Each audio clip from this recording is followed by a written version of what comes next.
Ayun, kamusta mga lot? Meron tayong gagawin chameleon magenta blue. So ito yung kulay natin dun sa chameleon magenta blue mga lot. Ayan. So tingnan natin kung maganda ba tong chameleon magenta blue na gagawin natin. So bukan na natin to mga lot para makita na natin. Mga lot, magbe-base tayo dyan ng chameleon magenta blue.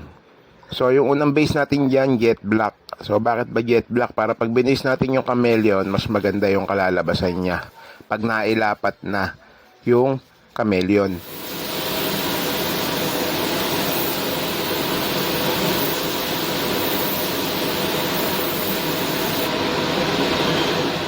Ito na mga lot, natapos na natin yung chameleon magenta blue. Ayan, kung mapapansin nyo sa ganyang liwanag, oh, diba kulay blue. Tapos yan, oh.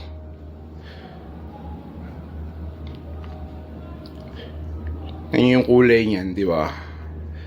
Tingnan niyo yung lapat. Yan.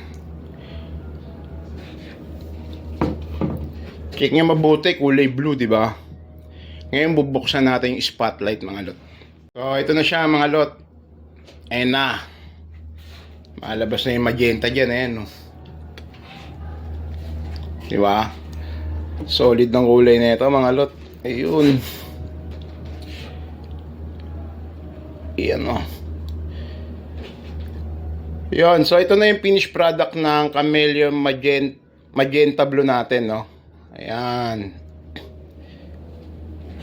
Pag andito lang siya, hindi siya tinatamaan ng liwanag na or spotlight or araw, ayan, kulay blue. Diba? Pag ginanya mo na, natamaan na yan ng liwanag, lalabas na yung magenta niyan. Yan, no.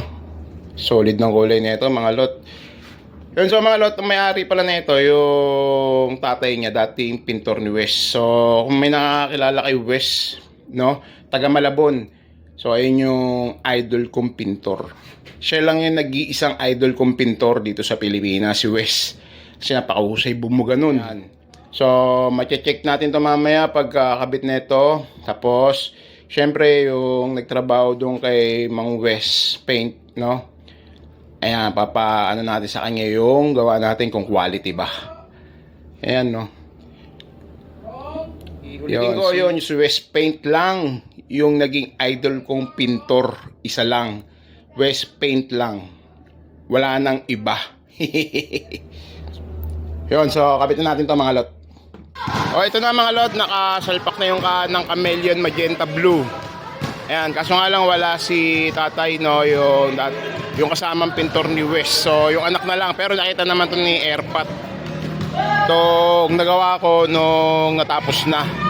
Natuwa naman siya, kaso nga lang may ginagawa daw sa bahay, kaya hindi nakapunta. So yung anak na lang ang interviewin natin, bagay sa kanya naman tong unit. Yun, si Bossing ang may-ari nitong unit na chameleon magenta blue. Lot, ano sabi ng Airpod pala dyan? Ganda, veterano daw talaga ito. Ayan yung Airpod niya, yung kasama ni Wes Paint doon sa Malabon.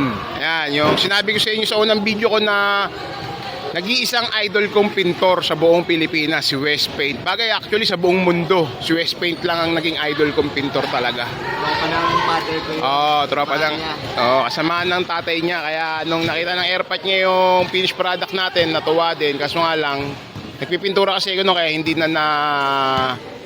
na na-interview si tatay. So shoutout na lang kay, paano ni Airpod? Renato. Ayun, shoutout sa'yo, tatay Renato. Ayan. So, ano mo sa Solid, maganda. Ay, unang kita pala, pansin. Yung kulay na gusto mo, di ba yan?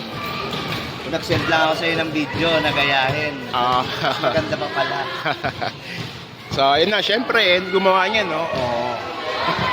Okay. So, baka may gusto ka shoutout? Shoutout na lang sa pamilya ko. Boss Renato. Ayun, dati Renato. Ayun, so bigyan natin konting montage yan.